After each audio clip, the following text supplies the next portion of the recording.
That's great. Hello, everyone. Welcome to the Death Chicks. Yes, we are the Death Chicks, a bit tongue-in-cheek.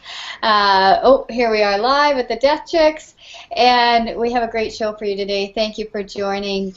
We're here because everyone's going to die, and we seem to run from this. So we're trying to change this up. There's a lot of people joining this movement. We have a wonderful woman here today who's going to talk about a great project, Wake Up to Dying. Everyone's going to do it. I don't know why we run from it. It's like sex was in the 50s. You know, everyone's doing it. No one's talking about it. My co-host Patty and I are here to talk about it, get these conversations going.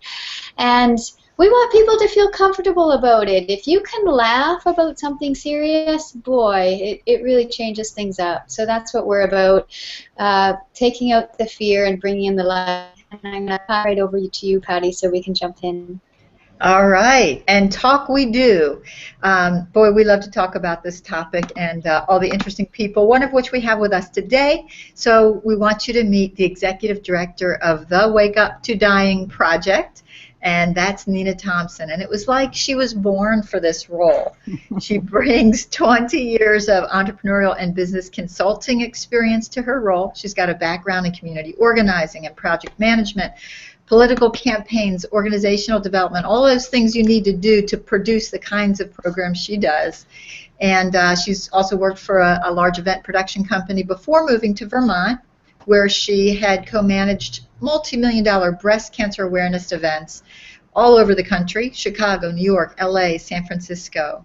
And her vision for the project came from her work as a hospice volunteer. I have a real kinship with you there. And her Zen meditation practice, and certainly her own personal story, which I'm sure we'll be hearing more about. And speaking of stories, you know, we all have them. Stories, they're powerful, they're uplifting, and some are just devastating, on your knees devastating, and then there's hilarious ones. We've told a couple of those in the last couple of shows, and it's all part of this human experience.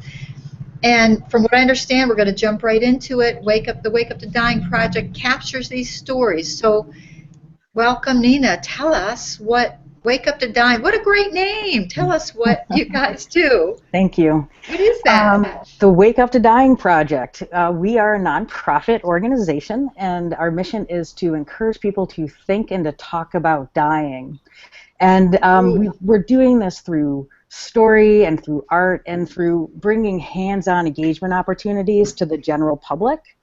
We think that our work will help people be more prepared, both practically and emotionally. We also think if we pay more attention to the fact that we die, we will pay more attention to the way that we live, which you guys mentioned.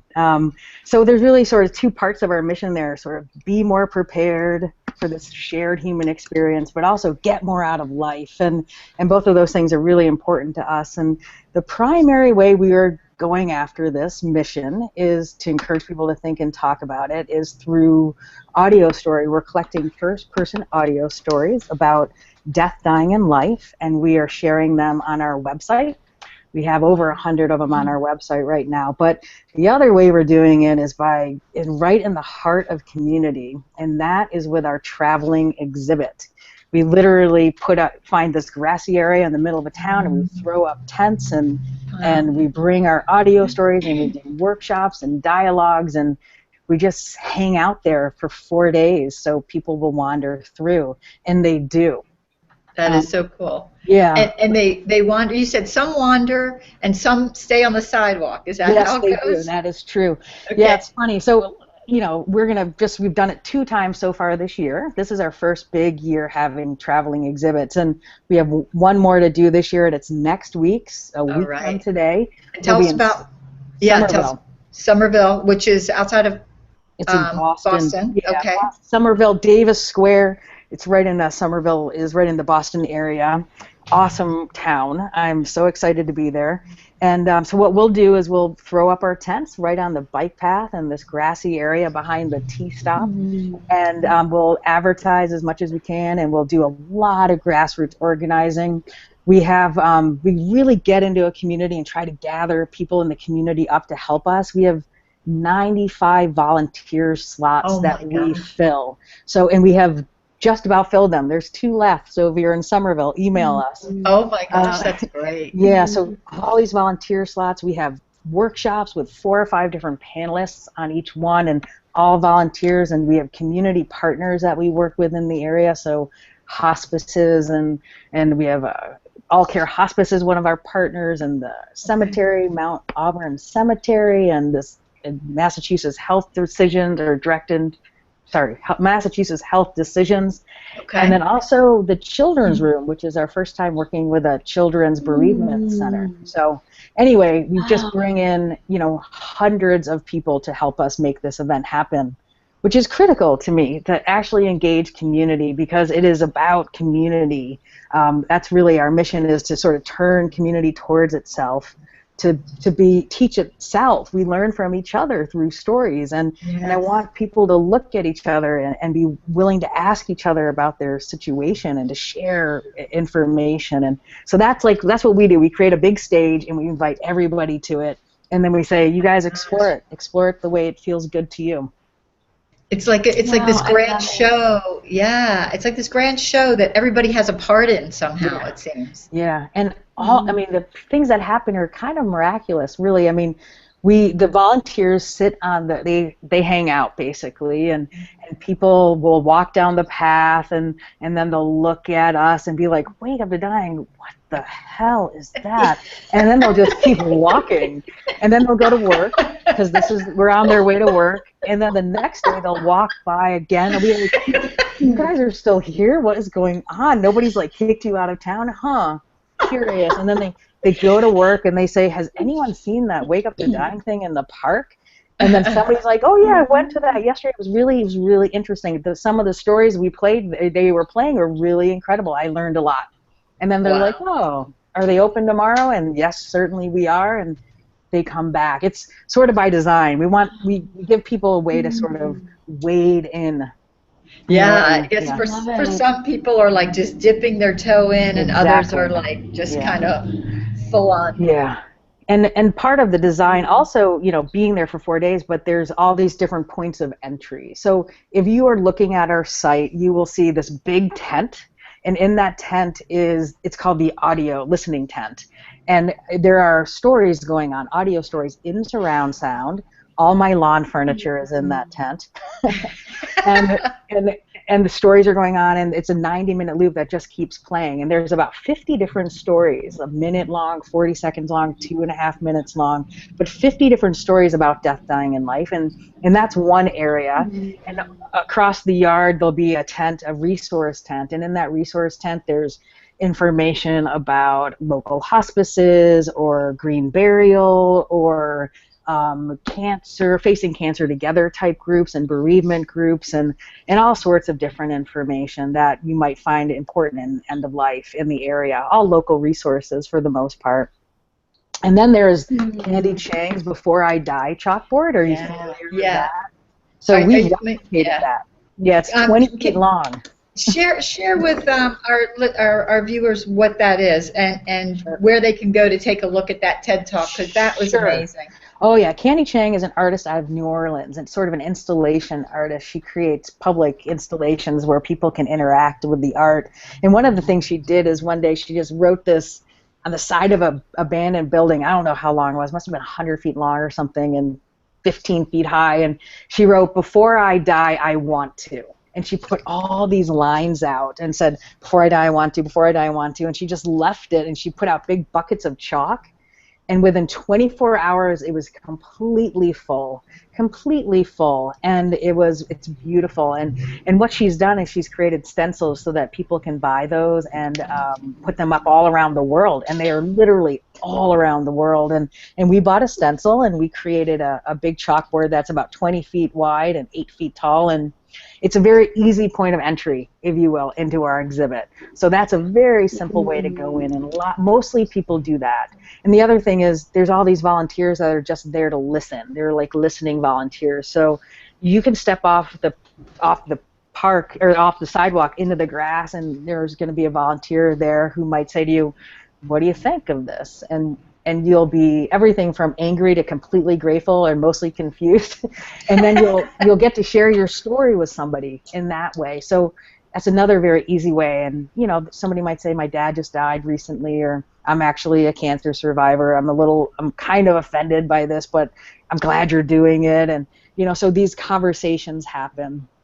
So that's the site. But then we also have workshops happening. And again, with the workshops, we try to create this sort of balanced offering. And we do things with Living Well, Dying Well workshop. We have a Death and Documents workshop, the business of dying, and It's Your Funeral, Do It Your Way, and spiritual perspective. So, and again, those are all local people on those panels talking to their community, offering their time and to the community.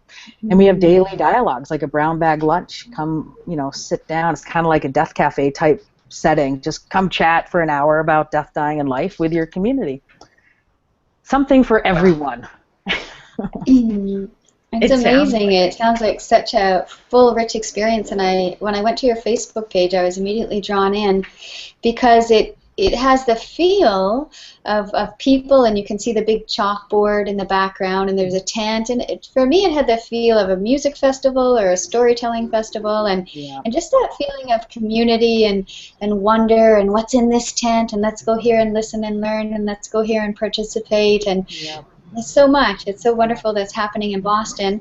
And I believe you had 2 other events this year, and there's more coming up, and we want to hear about that. But I'm really curious. What I'd love is to hear some of the stories. I think you have some queued up, and I think our listeners might want to hear some of the stories. So this is a snippet of what you'd hear, I guess, in the audio tent. Can you also set that up for us as to what we're going to hear?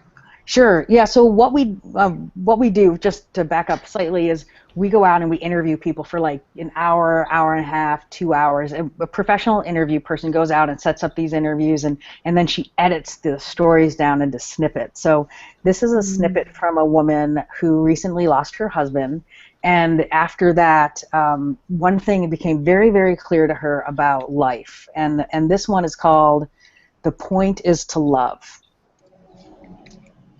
I realize, I look at people and I look at their relationships, and I want to say to them, you don't have each other forever.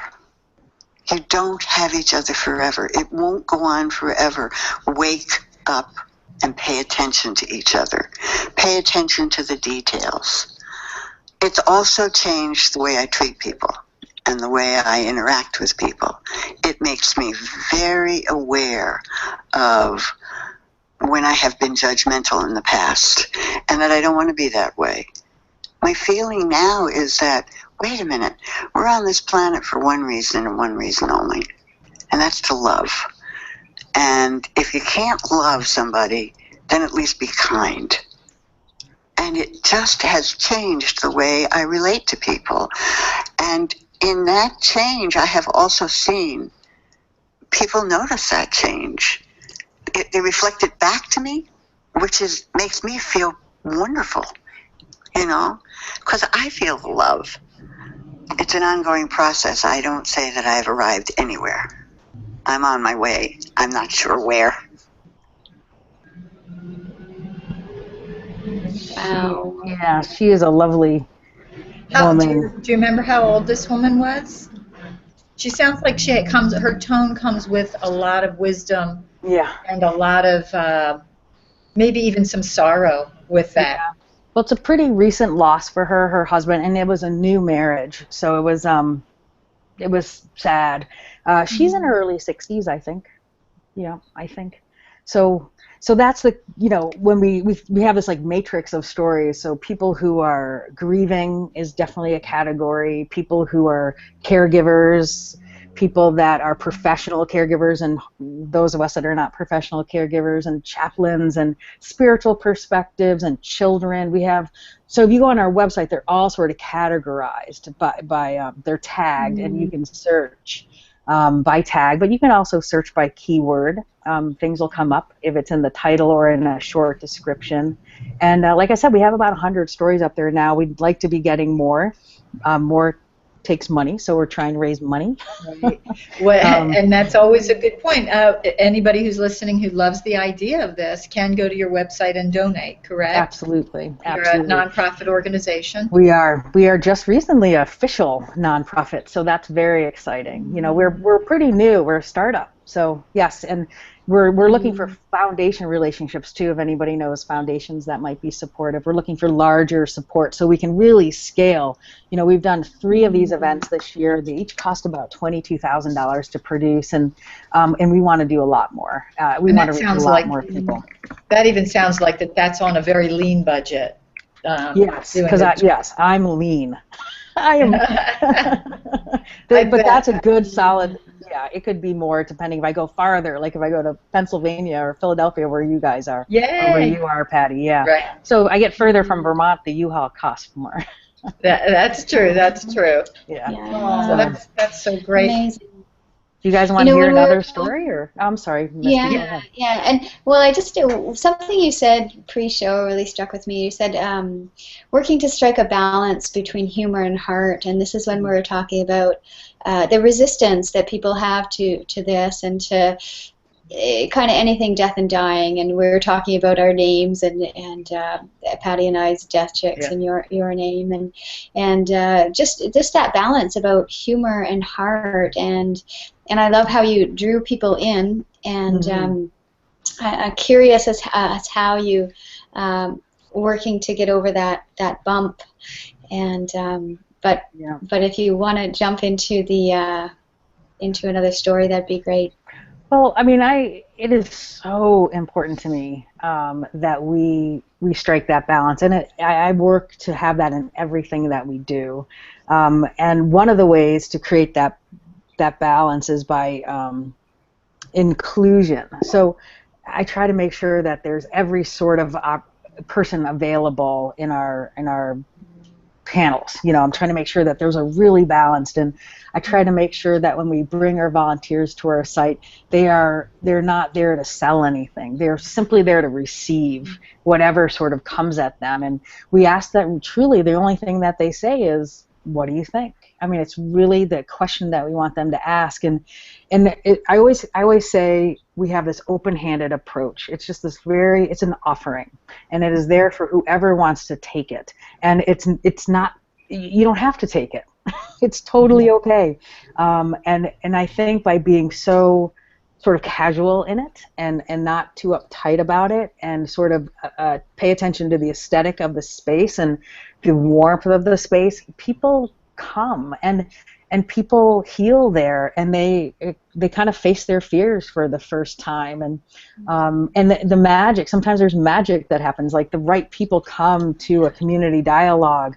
I'll tell one quick story. In the resource tent in our last event in Burlington, Vermont, a woman came in and asked if there was anything about suicide, and we didn't actually have materials on that, unfortunately, and she's like, oh, that's too bad, my son killed himself a couple years ago, you know, and then there was one other person in the tent, which besides her and the volunteer, and that woman turned around and said, my son killed himself 2 years ago, and she said January 2000 whatever, and she said January or November, and then it was like his name was Jim, his name was John, and it was like just these two people found themselves in the 10 by 10 tent in the, you know, in an unexpected place, and that happens a lot. You know, there's one community dialogue I was doing, and we were going around and I was asking people why they were there, and the first person, you know, the second person in, she was crying. She just started crying. She couldn't really express why she was there. And her husband said, you know, we're here because I have lung cancer and I'm dying, and I wanted to hear some of these stories, and I wanted to see if there's any way, things that could be supportive to my wife at this time. And I was like, wow, that was really powerful experience. And this was my first community dialogue in my very first event last year. And I was like, whoa. It was the second person. I'm in it. I'm in. And then we went around the circle, and then another person, one of the last people to speak, said, my husband, I want to back up, I'm sorry. The husband said, I am happier than I've ever been in my life. I am not sweating the small stuff. Things are completely clear for me. I am enjoying every moment. I'm worried about my wife. I don't want to leave her alone, and I don't want her to have to take care of me alone. Those are the things I'm worried about. And so we go around the circle, and to my right is a woman who said, my husband just died about 8 months ago. He said it was the best time of his life, that he got so completely clear, and he was worried about me, and my community stepped in and helped me, and you need to ask for help. And I have some other things I can share with you after the group. And I was like, again, this was my very first community dialogue and my very first event, and this was just an idea I had, right? Yes. It was just this crazy idea. Let's put some tents up and see what happens. And then it was my turn to say something. I was like, I really actually couldn't talk. I'm like, this is just an idea. I can't believe this is really happening. Are you people really here? Like, are you talking about it? Are people actually talking openly about it and opening hearts and opening minds and what amazing reflection of this clear laser focus. Even though there's this idea you had, it was so filled with potential and possibility, and there it culminated with those people having this connection that you could have never ever engineered. Never. And it struck me, and I felt like my whole heart just opened up in that moment. Like, oh my gosh. The purpose was clear of the Wake Up to Dying project, and it continues to be in those sites, and it continues to be when people on Facebook that are participating in what we're sharing out there, where I can tell that people are listening to our stories. I just it's working, and I'm happy. And speaking of supportive services, just those stories themselves, everybody thinks that it needs to be a lot sometimes. Just those stories themselves where, to be able to get out to the general public that two people have said this, just two, and yet we meet many more because we're in this business, have said this was the best time of my life. I had a dear friend who passed away who was most of his life angry and upset and stressed and crazy. The minute he got his diagnosis and ultimately passed, he turned into a completely different person. It was just like it emanated this love and connection that wasn't there. It's funny that death has to do that. I always say, let's try to back up a little bit into life so that maybe we can infuse before we're facing that. That usually is the attention grabber and the wake-up call, I'm sure. Yeah. But let me jump on that for just 1 second, because I'm always trying to strike the balance, and it's it's not always pretty. It's not. I had a woman walk off the sidewalk and come over and talk to me, and she was pissed about what we were doing. Totally upset. And I was like, what's going on here? She's like, you're completely trivializing death, and I'm really upset about it.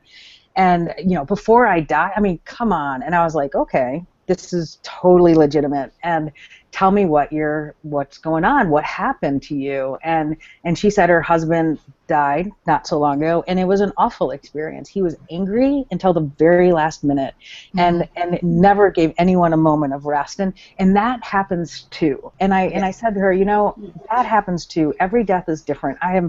It's not all roses and rainbows and unicorns, right?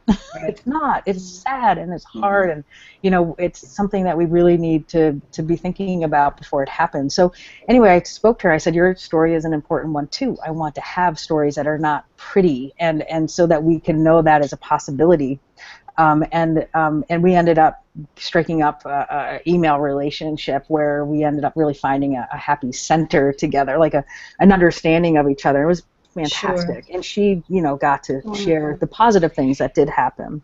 So that's important. And that's a beautiful turnaround in a way, because, it's not like the job is to, as you said earlier, make everything, and that was in a pre-show here, make everything beautiful and rosy and puppies and rainbows and all that kind of thing. Because I think who we are, we bring into death. Right. You know what I mean? I had somebody say to me, how do you manage it when someone was a real jerk in life and now they're dead? Well, you know what? They're like, if they were a real jerk alive, they were a jerk dead. And that's a hard thing to say, because people get all very pious and like somehow this respect, or then there's guilt and all this craziness. I just love the amalgam of these emotions that come together, because they're what you're doing, what your project is about, is really just exploring these, so that we can, I don't know, kind of ease up on ourselves, approach it a little bit differently, find a way where we can get comfortable. And I think if we bring that comfort to our own experience, we may be able to bring it to others. Yeah. And just a we thought. hear those, absolutely, and we can hear those things in each other's stories. So a woman whose husband fought to the last minute, and or somebody who's totally relieved that somebody has died, and they're, you know, dealing with the guilt of it but getting over it. That's a great story for somebody else to hear too. You know, along with the positive stories. So I have a story that is about regret that I could share right now. Kind of seems appropriate. It's not too long. It does. And while you're queuing that up, I just wanted to make mention of Ron Harvey, who, thank you, Ron. I'm going to put your comment up. Hopefully you guys can see that. Ron has shared, imagine how things would change if you knew when you were going to die, how it would affect your interactions if you started every conversation with, "Hi, I'm going to die next week. How are you?" I think that's pretty amazing. And prior to that, Ron also shared, Ron, you're very introspective today. We love that. Interesting how some people are reacting very poorly to this topic. The awareness of our mortality, the limitedness of our existence here is what gives it value. Right. Totally agree. Yeah. All right, we're preaching to the converted. Yeah, that's our question, right? My driving question is, what would happen if we pay more attention to the fact that we die? We are going to die. What would happen if we paid more attention to it? That's basically, we put that on everything that we print. Such an important question. And he was definitely hitting on that. So, yeah, what would we do? You know, we may not know it's next week, but we do know, and we actually don't know when. It could be next week. So, we don't know our how and our when. We just don't know it. Yeah. All right. So this one, this story is called "Nights Are the Hardest," and it is about a man who was caring for his brother as he died, and I'm gonna let you hear the rest of it. And that night, he said to me, he said, "You know, I'm nights are the hardest," because he would wake up in the night and he would be in pain and he would be very tired, but not able to sleep. And I realized later with regret that I wished I had said to him, I'll sleep with you. I'll get into bed with you. I'll be here. I'll be right next to you. Instead, what I said was, I'll be upstairs. There was a room upstairs where I was sleeping. I'll be here, and you just need to call for me. But I think what he really wanted was just to be in actual contact, to have me right next to him. And I wish I had done that. I regret my unawareness. That's that. So.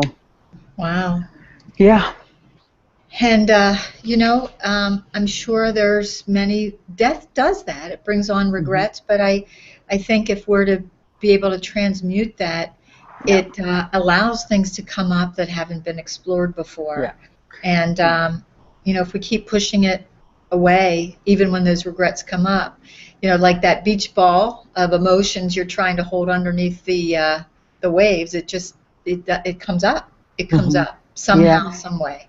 And what I hope people take from that story is, like, one of the reasons I really find this work so compelling is I really want to help people show up for each other. I'm a hospice volunteer. I watch people come and go from hospice rooms all the time, and I see this huge range of reactions. And some people are right there, they're able to be very present, and there are people who are completely terrified and thinking of their own mortality and just not being present with people. So I want to affect that. I want to change that. I want us to be able to hold our own, the truth that we're going to die, and be okay with that because we think about it on occasion, and then show up for somebody who is dying fully for them.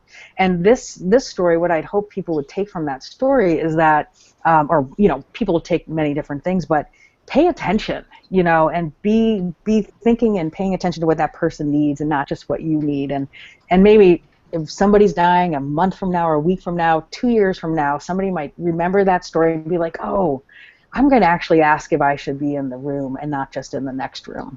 And that's it. That's simple. It's that simple. So, But, really something. Yeah. Amazing stuff. Misty, you were going to say something? I was going to say we're on the half hour. It's so fascinating. I'm loving the stories. I'm loving the project. I'm curious, Nina, what brought you to this? Because it's it's not something people dive into, and like Patty says, we don't wake up one day and say, I want to do this. So how did you wake up to doing this? Well, it's a bit of a story. It's been over the last 10 years, but I can tell you the kickoff event, and that was my dad died about 10 years ago, and he died in Minnesota. He died of a massive heart attack, and so I didn't get to say goodbye or anything like that. But I got the privilege of unplugging him, so I flew to Minnesota to do that, and I met with my family afterwards, and I declared I am going to build a box for his ashes. And they were like, no, don't be ridiculous. Don't do that, Nina. Just go buy one. I'm like, no. I really want to buy a box or build a box for his ashes. And my grandmother was alive, and she said, Nina, I will pay for it. Just go to the funeral home, pick it out. That's what funeral homes do. That's why they're there. And I was like, well, I'm a lesbian from Vermont, and what we do is we build things. Nice. That's what we do. So I'm going to build a box for ashes. That's great. And then there was just silence in the room. And I had to come home. I had to come home and figure out actually how to do it.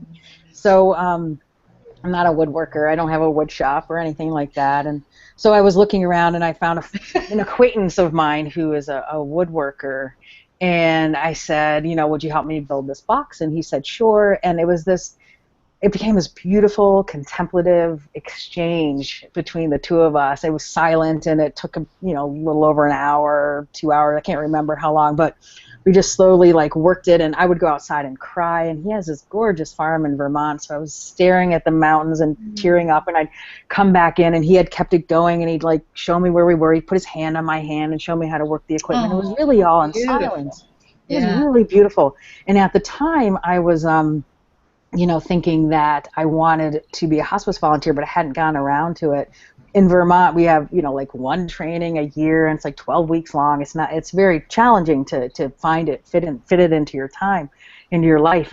But I looked at this guy, I'm like, he's a hospice volunteer, and he didn't have to go through that 12-week training. This is something very important. And then the next thing I did is I took that box to my friend's house, and I put it on the table, and I said, what do you think of this? It's the box for my dad's ashes. And he said, I think it needs to be sanded more. I was like, okay, let's sand it. And so again, the same thing happened, this 45-minute process of just quietly, contemplatively, deeply connecting with a person around this box. And I could see, halfway through the process that he was kind of mourning. And I thought to myself, he didn't even know my dad, but his dad died when he was 9. It was the effect. Wow. Well, his dad died when he was 9. And I guarantee you he didn't get to build a box. He may not even known. It was, 40-something years ago. He probably didn't even get told right away. And so anyway, it just was this powerful thing. And what it dawned on me was 100% clear. We have been removed from death and dying as a community, and we're afraid of it, and we avoid it, and we don't think about it till it blindsides us, and we have to shift that. And I became very focused on figuring out a way to do that, and became a hospice volunteer and try to start different organizations, different, I wanted to open a cooperative funeral home and a green burial site and a hospice house. And the thing that was the theme that ran through all these ideas, there were 2 themes, and the first one was bringing community back to end of life, and the second one was story. There was a story element, an audio story element in every one of those ideas. There was a audio library at the community respite house and the funeral home, and again, just in my mind, I didn't create any of these. But and then there was the GPS coordinates of a green burial cemetery had stories attached to it. So. And here came, story, community, a drive, hospice volunteering, and then I met a woman who was an audio producer, and as they say, the rest is history. Yeah. Wow. I love how that first story of building the box, how that, to me, that really epitomizes all that you're doing, because you're in process, and your whole goal is to bring people together to talk about it. And while you were building this box with your friend, you created the space that you're creating now with Wake Up to Dying. It's a sacred space. It's a place where people come together and be where they are with their feelings, and be with people through communication with words or without words, and just respecting that and honoring that sacred space of acknowledging that we're all going to die, and we have all known people who will die, and people we know now will die, and that fact and that space, and to me that's really that's what happened with you and your friend, is you felt the power that happens when people come together, and now you're creating it in real life. So yeah, it's incredible. You know, Misty, to your point too, I also wanted to add one of the best things I love about this project, among all the different elements, and there are so many entry points to really get engaged, but it's that initial question, which it feels like it fits on so many different places. And that initial question you said that a volunteer asks is, what do you think? Mm-hmm. That's the same question that can be asked to a dying patient. It's the same question that can be asked to us. It's the same question that can be asked all different places in community around this topic. It seems like it's sort of that just that source for a place for something to spring forth that that creates a community around this topic. It's lovely, really lovely. And I want to share, just to give a shout out to some of our listeners. Neil Brown, thanks for joining. Loved your story. And Kim Adams. Kim interviewed you yesterday. Is that right, Nina? Yeah, that's true. Yeah, she's and she's a big volunteer. She's going to volunteer like for a whole day in Boston and be on one of our panels to discuss death and document. She's a coach that helps people explore end-of-life planning and stuff. So thank you, Kim. Hey, Kim. Yeah, we've recently connected with Kim too, and it's wonderful what everybody's doing in this space. It's a little something. We need a big dinner party or something somewhere. We need some food, like Death and Dine or something like that. Yeah. Death over dinner, that exists. That's right, it does. It does. Nice. Very good. Well, is there anything else? I think I could probably sit here and listen to your stories forever. Did you have a story? What was I just talking about? Did you have a story about do you have one more story queued up, Nina? I do. Before we go? I have a couple. I have one that's kind of funny. I thought it might be a nice one to end on. I mean, there's a punchline in it, but it's about a mom losing her son, but it's a good story, and it's just about a minute and a half long, so maybe we can end on that one. What do you think? I think that would be great, especially when we, and it's funny that you said a mom losing a son, and, you think, well, what could be funny about that? And yet we talk to people who find the humor in everything. I had my own story told a couple of weeks back with literally laughing my mother out of life. It was hilarious. And I find these stories with humor so sacred. So and I mean, there's to be clear, there's a lot of heart. Oh my gosh, yes. Yeah, but the story. Nothing disrespectful. Yes. The great essence that we capture in this one, and it's called "Go to the Light." So I'm going to play that one now. This is actually "Go to the Light." I'll let it go. Okay. Maybe.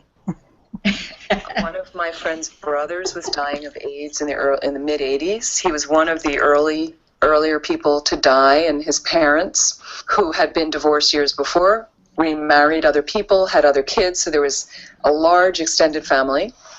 They didn't even know he was gay. So if they find out their son is gay because he had this disease, so now they find out he's gay and he's dying. I mean, just totally blew them apart. The parents were conventional people from Long Island, New York, and very traditional. His mother was a Long Island housewife. So she got into reading some New Age books to prepare for death and what was happening, and meditations that he had wanted her to read, and it was very foreign for her. And she went through these books, and at the very end, he's in a semi-coma, and most of the family has gathered around his hospital bed, and they're lying there, and she finally comes up to him in all the pain in her heart of her son, and she leans over him in her lovely Long Island accent, and she says, "Stephen, go to the light. Go to the light. Bless her heart, right? And he amazingly lifts his head from the coma, opens his eyes, and says, I'm trying, Mom. I'm trying.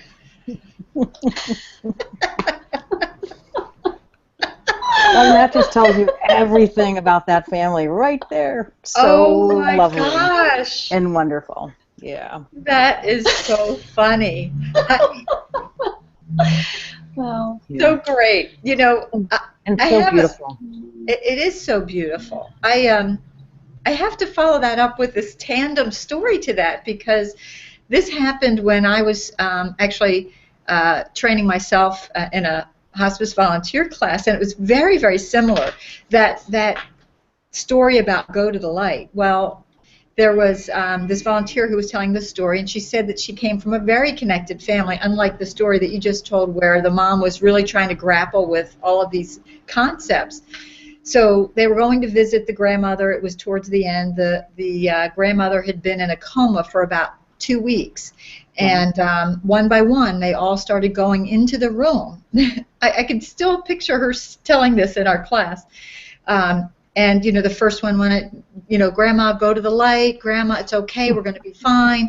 Next one, next one, next one. About 8 people later, finally, she gets in there and she says, Grandma, we're going to be fine. We want you to go to the light.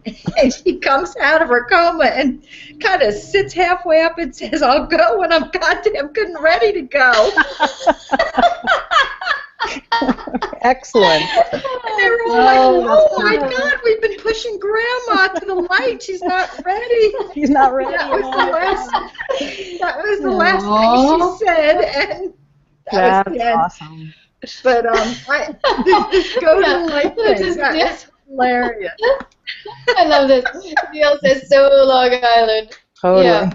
Well, you know, I can see if any of our listeners are in that position anymore. If they hear the phrase "go to the light," there'll be probably some chuckles with that. Yeah, that's right. That's right. It's going to be hard to say with a straight face at this point. It is, but it's so fascinating that you know, Patty and I have done a lot of, interviewed quite a few people on the afterlife, and all the things you read about it, everyone says it's a light, and, you know, as you're transitioning, you see this light, so it's fun to talk about it, to bring light to this transition. That's right. Beautiful.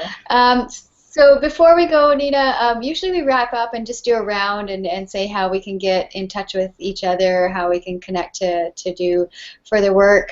So before we do that, though, is there anything else you'd like to share? No, I'm just my gratitude for this platform. This is fabulous. I love what you guys are doing, and thank you so much for the invitation. It's great to be here. Oh. So wonderful to have you. Anybody that's got a name to a project like that, Wake Up to Dying, we couldn't let you go. We needed to talk with you. Yeah. Well, that's wonderful. We really hope that one day the Death Chicks can be there in person and that'd be awesome. Be there as just witnesses to your event and that would be great. Yeah, great stuff. That's great right. stuff. Maybe we can So sometime thanks. broadcast from one of your events as That would be fun. Would that be fun? Yeah. Wouldn't that be cool? Like Definitely. the remote. Yeah. Definitely And playing with more things to engage the public, more That's ways to it. engage the public. So Maybe we can get some of those up close and personal interviews from the street there. Oh yeah. Misty, how about that? That'd be fun. Very fun. Cool. Wow. That would be great. A lot Yeah. of potential. Absolutely. A lot of potential with that. Mm-hmm. So Philly's only a couple hours away, and then we got to figure out a way to get Misty from the Arctic Ocean onto terra firma over here. oh my goodness. You are far away. It's far away. I am. So You know, I'd like to just invite people. Oh, sorry. Go ahead. No, you go ahead. You go ahead. I would just invite people, anyone who is in the Somerville, Massachusetts area, to come visit us next week, Thursday the 24th through Sunday the 27th. We're open every day in the park, and we're having workshops every day. And our full schedule is on our website at www.wakeuptodyingproject.org. And join us on Facebook and sign up for our newsletter, which we don't do very often, so we won't bother you too much. I love the word periodic when you do that. I always was like, oh gosh, I have to commit to every week. Periodic. Yeah, every other month, I think, right now. But what I'll also say, if anyone's out there that's interested, we're looking for guest bloggers. So, because I'm not a writer, I'm more of a collector of ideas and thoughts. So I'm interested in guest bloggers who might be willing to write on the topic. Cool. All right. Good. Well, we can help. We can for sure help you with that. We can share it on our networks that you're looking for that. Mm-hmm. And I guess for me, I just want to say, if you like the show and if you're following the Death Sticks, please share this around and encourage others to join in or like us. We have a Facebook page. We're on Google+, and we're working to spread our network out. So thanks for joining us, and we'll see you next week. Over to you, Patty. Absolutely. Let's see what's going on. TeachingTransitions.com, which is the hospice volunteer staff, family caregiver, and referral source training. I want to mention that because I know my little tagline there says doingdeathdifferently.com, which is the site for individuals. Either way, there's training, whether you're looking to become a volunteer, whether you're a mental health professional, death doula, anybody who's just drawn to be with the dying, come check us out and see if we've got something for you. As we mentioned last week, I've got a little report on doingdeathdifferently.com that talks about the 134 ways that we use death in everyday language. And I encourage you to add some of your own to that if we haven't thought of everything already. We try, but we sometimes miss them. So anyway, stop by either of those sites, teachingtransitions.com or doingdeathdifferently.com. And thank you to all our viewers. Also, as Misty said, like us on everywhere you can find us. Also Google Plus too, or I guess whatever you do, circle us or something like that. We never know. We're all over the place, but just trying to get the message out there as well. So thanks so much. Next week we have Gail Rubin. Gail Rubin, the doyen of death. Yes. She's, I think, a couple days before doing a TED Talk. So it's going to be great to have her after that, and probably she'll be a lot more known. And she's doing the same thing, spreading death with a little bit of humor, a little bit of heart, and just a whole lot of respect and sacredness and all the kinds of things we're trying to do in our own little way. Yeah. So great. All right. Thanks, everyone. All right. We'll see you next Thank week. you. All right. We'll Take see care. you. Thank you very much. Bye-bye.